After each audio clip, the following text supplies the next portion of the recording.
মূলত আলোচনা করা। এই সরকারের ক্ষেত্রে আমরা একটা জিনিস দেখতে পাচ্ছি, সবকিছু যেন তারাই বোঝেন।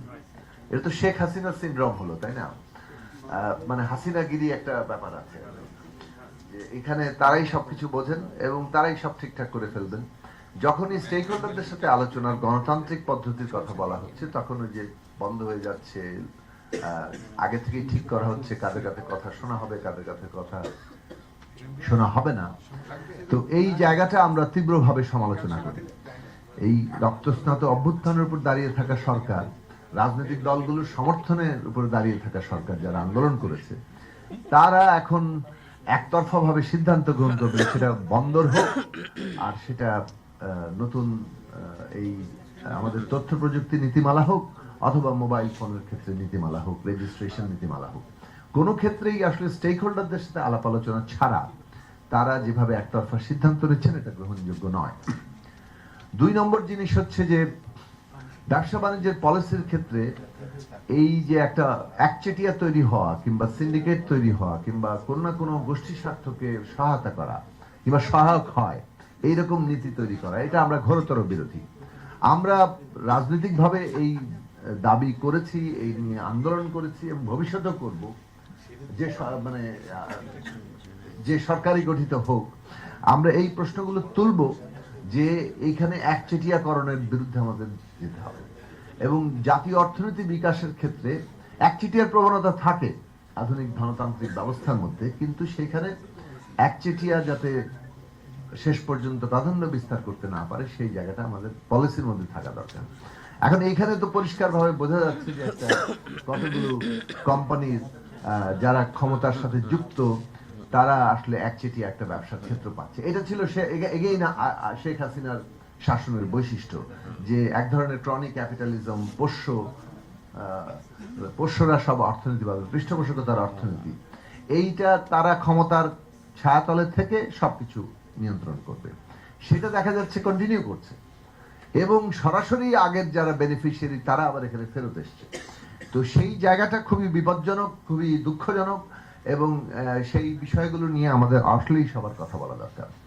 একচেটিয়া তৈরি হওয়ার এখানে সম্ভাবনা তৈরি হয়েছে, যেটা পরিষ্কারভাবে আপনারা দাবি করেছেন। একটু আগে ফয়সাল ভাই বললেন যে ওপেন করাটা খুব দরকারি। লাইসেন্সিং একটা এই দেশে ক্ষমতার ব্যবহার করে ব্যবসা বাণিজ্য নিয়ন্ত্রণ করার একটা পদ্ধতি হয়ে উঠেছে সমস্ত ক্ষেত্রেই। ইদানিংকালে বিভিন্ন মানুষের অভিযোগ আমাদের কাছে এসছে, এবং সেই থেকে আমরা আরেকটু বাস্তব সম্যক ধারণা পেয়েছি যে কিভাবে লাইসেন্সিং এর মাধ্যমে সব ধরনের ব্যবসা বাণিজ্যের উপরে সরকার নিয়ন্ত্রণ কায়েম করে এবং সরকারের পোষ্যদেরকে সুবিধা দেয়। এই ব্যবস্থা বাতিল না করলে আমরা জনগণের যে সৃজনশীলতা, সেইটাকে আসলে বিকশিত করতে পারবো না।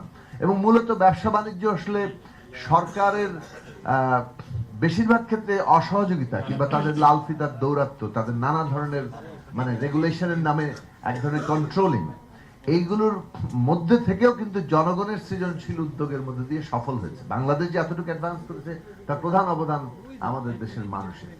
গভর্নমেন্টগুলো খুব যে সহায়ক হয়েছে সব ক্ষেত্রে তা নয়, কোনো কোনো ক্ষেত্রে সহায়ক নীতির ফলে দ্রুত মানুষ সেগুলোকে কাজে লাগিয়ে পেরেছে।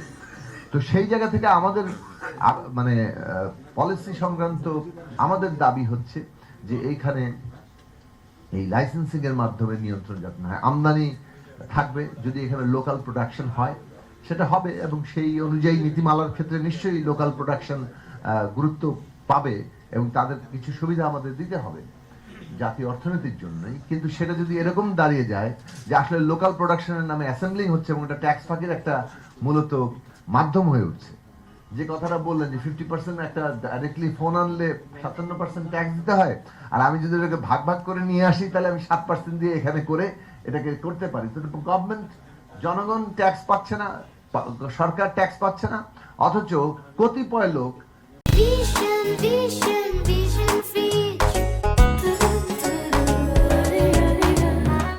এই ব্যবসা বাণিজ্য করে মানুষের পকেট হাতিয়ে নিচ্ছে।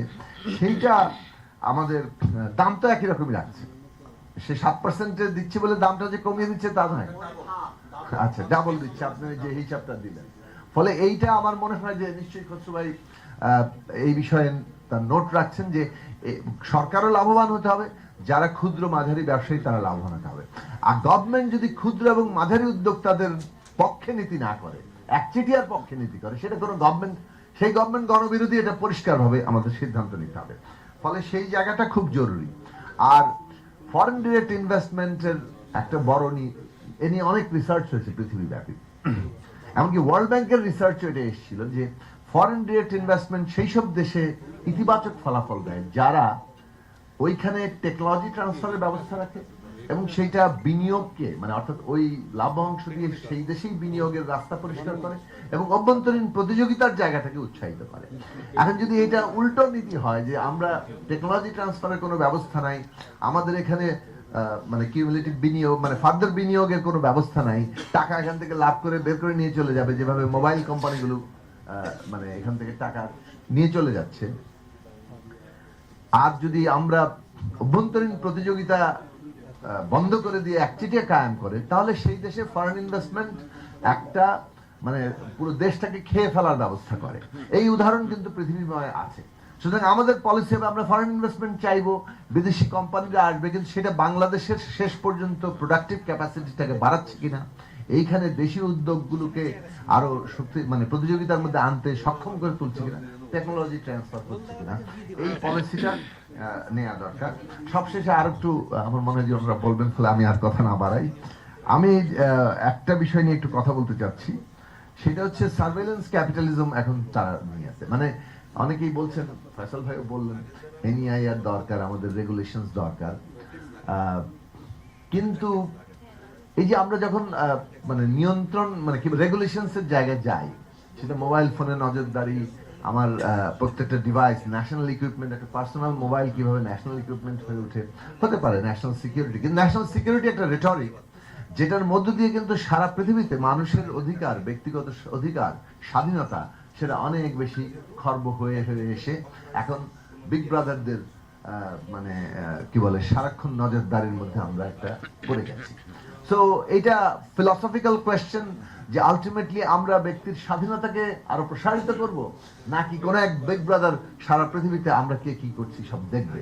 ফলে রেগুলেশনস, ন্যাশনাল সিকিউরিটি, এগুলোর রেটরিকের মধ্যে দিয়ে মূলত যেটা হয় ব্যক্তির স্বাধীনতা সংকুচিত করা হয়। এবং এইটা এখনকার বিশ্ব যে মানে আগ্রাসী এবং দখলদারি অর্থনীতি দুনিয়াব্যাপী চলছে, তার অনিবার্য অংশ হয়ে উঠেছে। তো সেই সব বিষয়ে তো কথা আমাদের বলতেই হবে, কেননা আলটিমেটলি দখলদারিত্ব এবং আগ্রাসনের বিরুদ্ধে আমরা নাগরিকের, সেটা পৃথিবীব্যাপী প্রতিটি নাগরিকের মর্যাদা এবং অধিকারের পক্ষে দাঁড়াবো।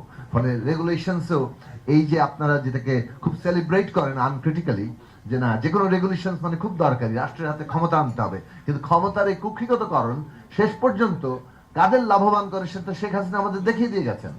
এবং একটা অভ্যুত্থানের উপর দাঁড়ানো সরকারও সেখান থেকে না সরে বরং শেখ হাসিনাকেই রিএনফোর্স করছেন, সেটাও আমাদেরকে মানে কি বলে যে আমাদের সামনে আমাদের অবস্থাটা পরিষ্কার করে। ফলে এই যে আন্তর্জাতিক আগ্রাসী এবং দখলদারি অর্থনীতির যে চাহিদা, অধিকতর নিয়ন্ত্রণ, মানুষকে কেবলমাত্র তার সমস্ত হাতের মুঠোয় নিয়ে আসা বিগ ব্রাদারের, সেই পলিসির কোনোভাবে আমরা পক্ষপাতী নই, সেগুলোকে প্রশ্ন করাটাই আমাদের গুরুত্বপূর্ণ কাজ বলে মনে করি।